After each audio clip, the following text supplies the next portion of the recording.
Good morning, afternoon, or evening, and welcome to Tavern Talk. No. Why not?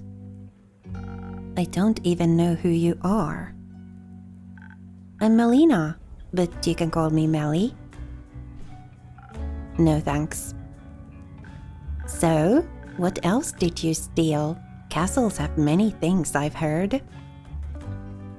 Nothing. Shouldn't you be at school? I don't go to school. I'm already smart enough. Do your parents agree with that? My parents are dead.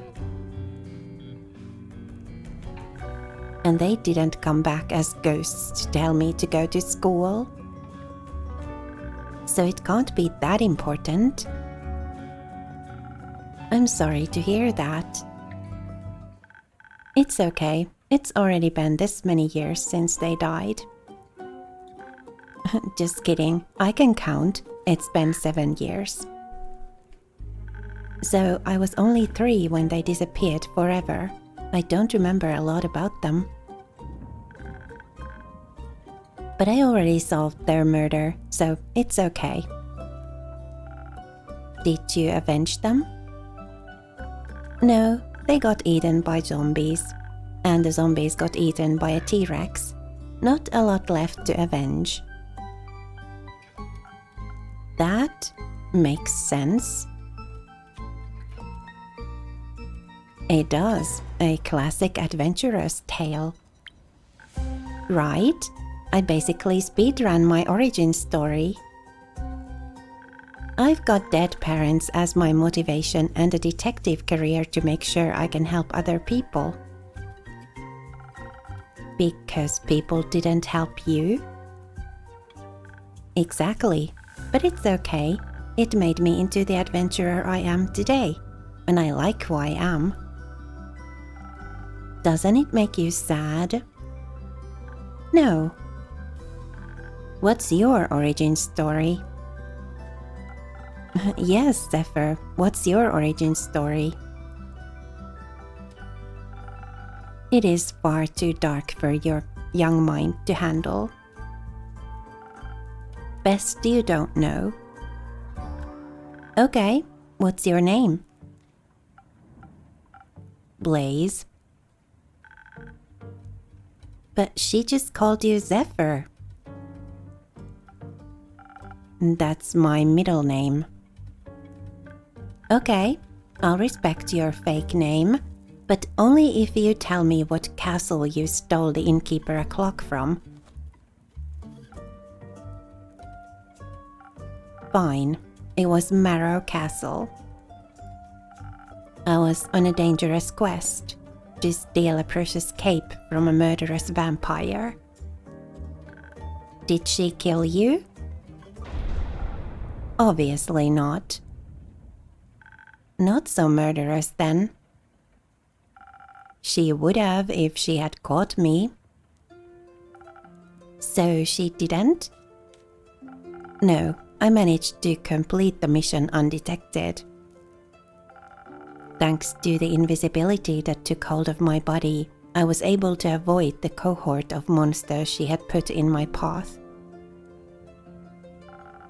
Only the dragons know what would have happened if they had spotted me, weak and not prepared to fight. But they didn't.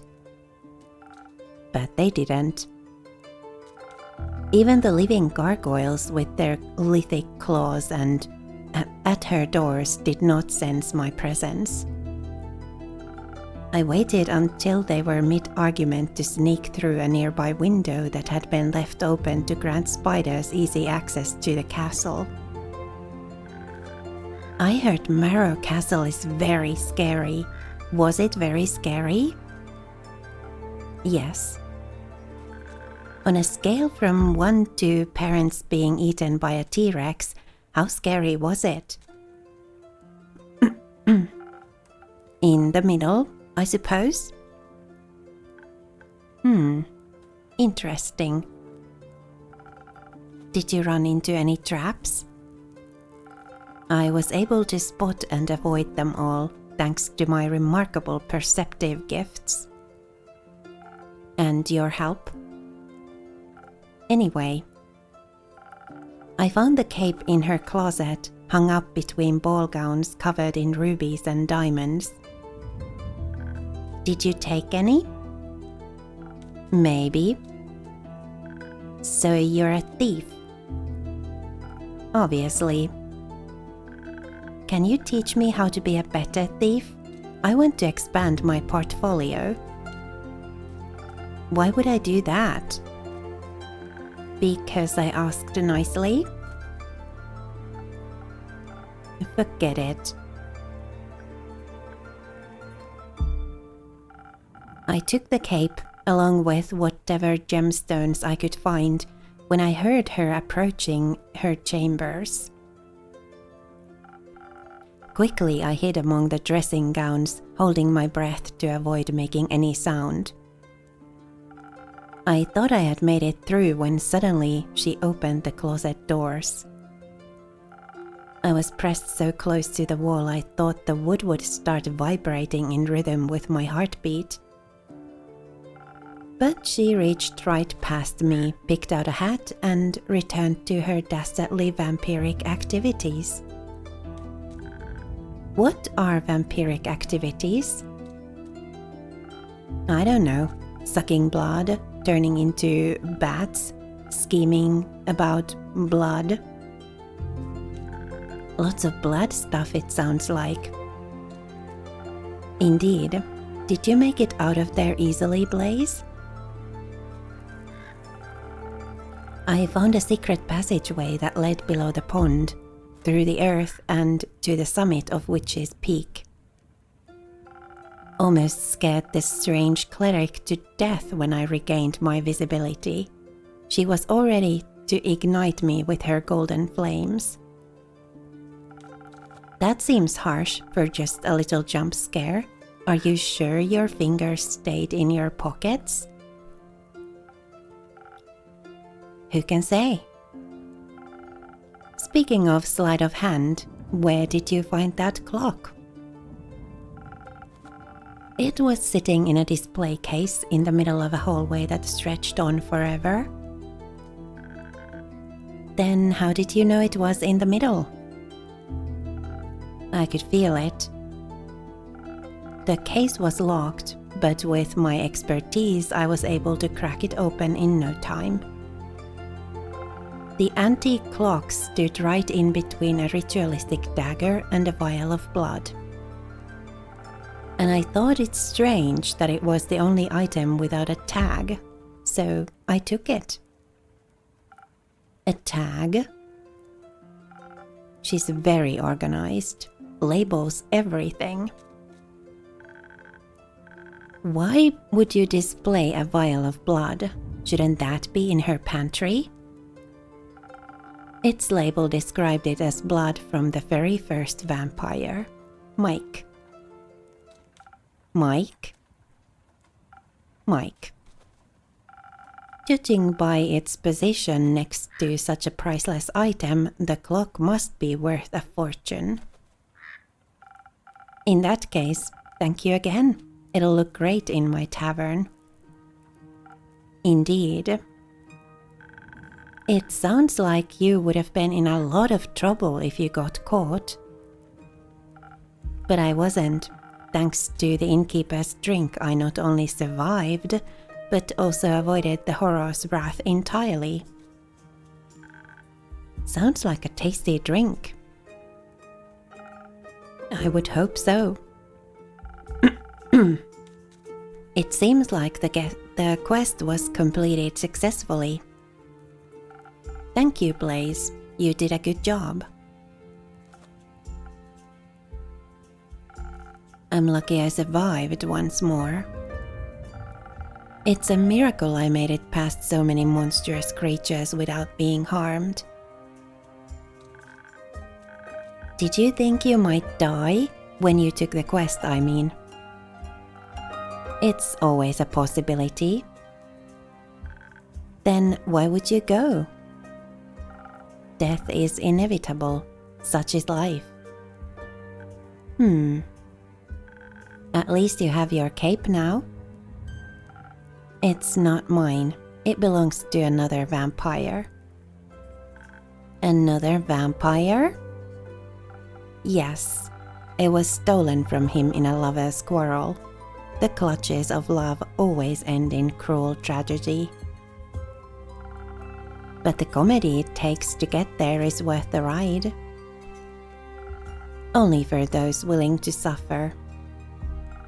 Aren't we all? Speaking of suffering, I'm sure Kyle, that's the long-suffering, very comedic vampire Melly, would love his cape back. Could I extend the quest to include a speedy delivery? After the day I've had? You've done enough hiding for one day, don't you think?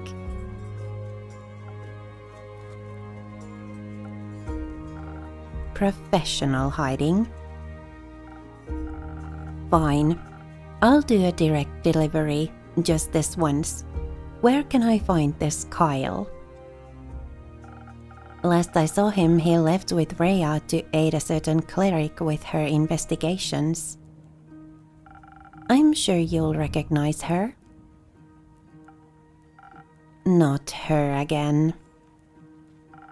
Where are they? Uncertain. Try looking around Zenith. They can't have gotten far yet. What are they investigating? The Star Rain, as far as I know. That's what I was investigating. We should go talk to them. We can exchange notes. I already drew a map of all the impact sites in Zenith. Maybe they can help extend it further, or even find the culprit of this curious incident. Come on, Blaze. We have to go and find them, for your cape and for my notes. I'm going. Alone. You do whatever. With you along, I could never stay undetected. Wait for me. See you soon, innkeeper. See you soon, Melly.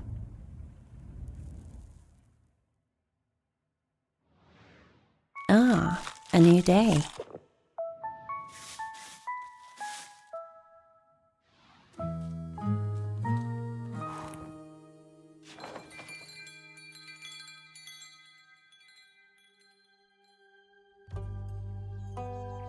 Act 2, Starlight Sonata.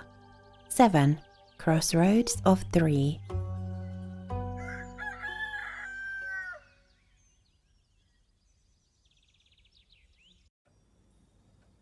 Oh, you guys are back.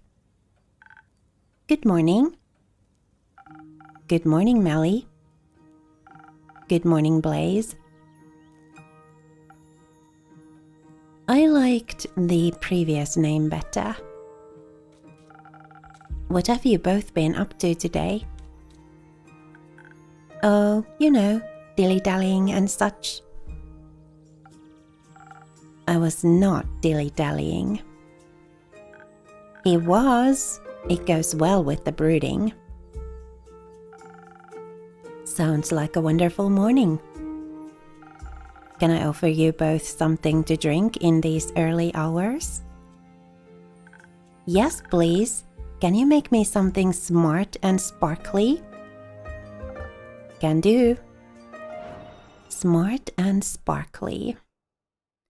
That sounds like a starry nebula, doesn't it?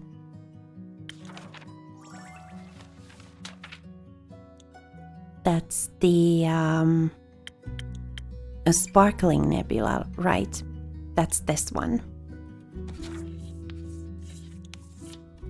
So,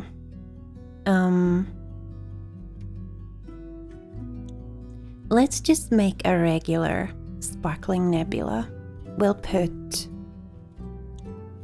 quite a bit of this. And then a lot of this.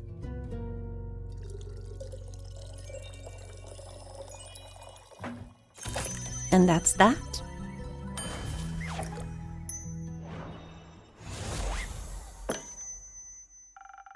fresh brew of smart sparkles. Thank you. This is just the right amount of sparkle. Happy to hear that. Blaze, what can I get you? Nothing. All right. So, has the cape found its way back home yet? Yes. The vampire was thankful, if melancholic. It seems to have awakened memories of old woe. He seemed pretty excited to me. He should be.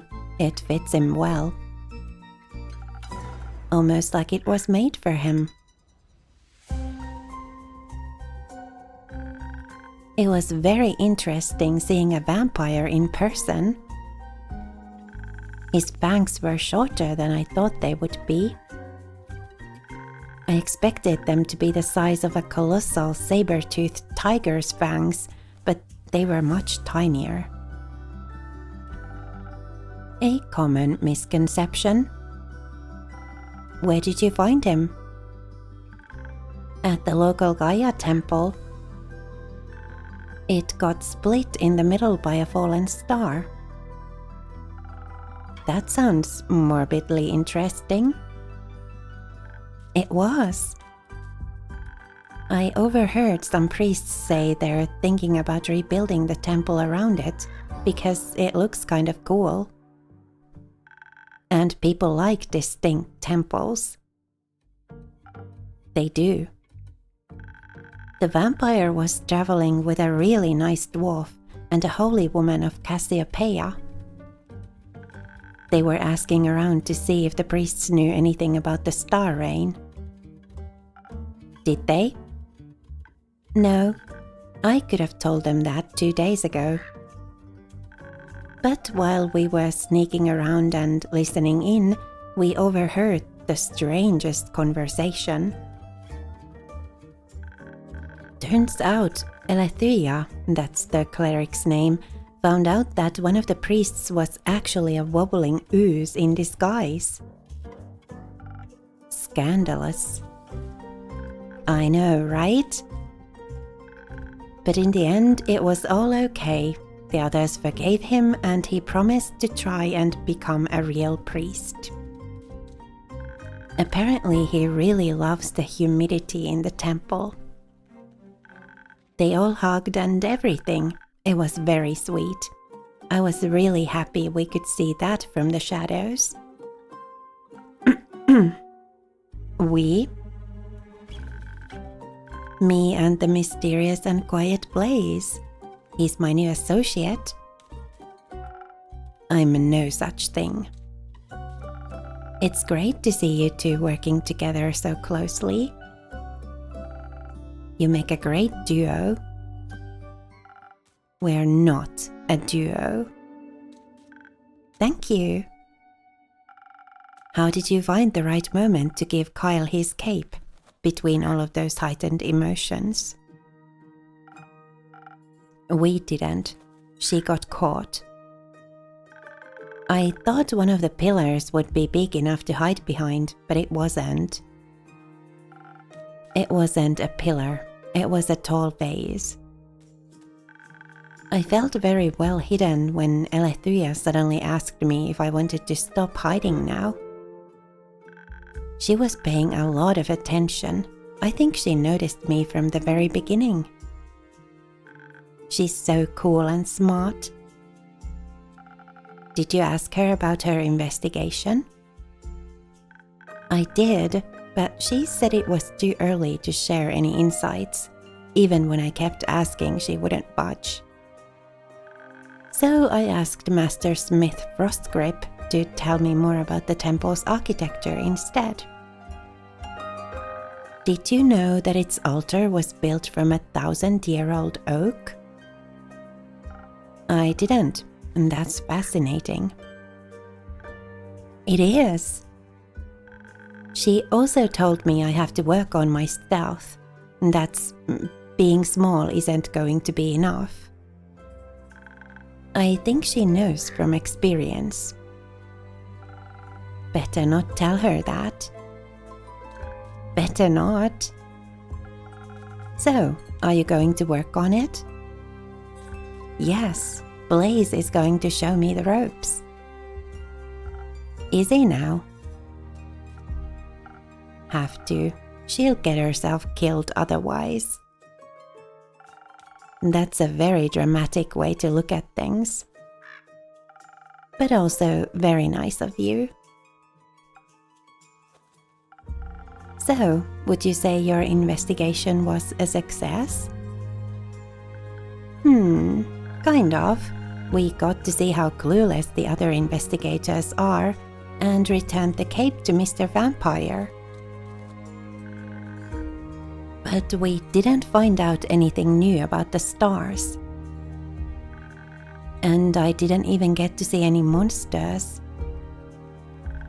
I was hoping maybe some would have fallen from the astral sea and I could have studied them.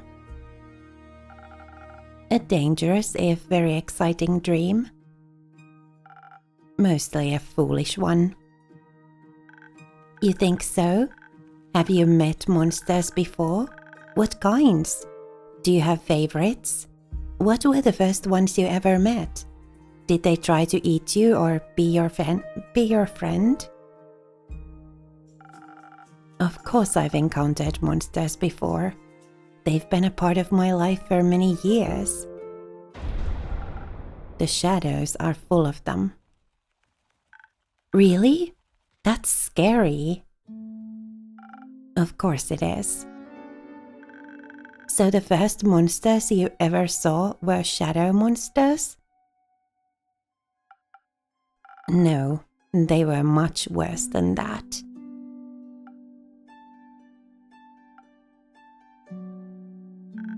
What is it? Can I have a drink after all? The words aren't flowing easily. Of course, same as last time? Yes. Let's see if I can find something sweetly charismatic. Sweetly charismatic. Well, I mean, the sunny breeze is, isn't it? Yeah, we'll go with the sunny breeze. Brains and charisma. So, for this, I'm going to have to use the, well, I could use the brain plus. Or do I have I have a charisma plus, but that's a brain minus, so that doesn't really work.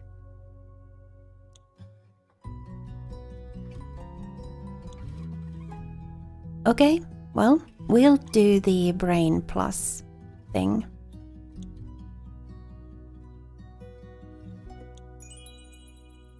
So that's enough brains. And then we'll just add some. Do we need to also add a little bit of this? I think we do. So a tiny bit of this, and then a lot of charisma.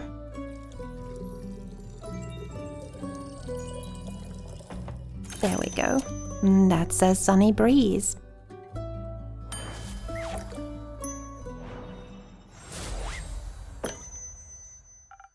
A drink, just for you. Thanks. How is it? Fine. That means it's perfect. So, where was I? Ah, right. Shadow monsters. I think we'll hear about the monsters and stuff in the next episode.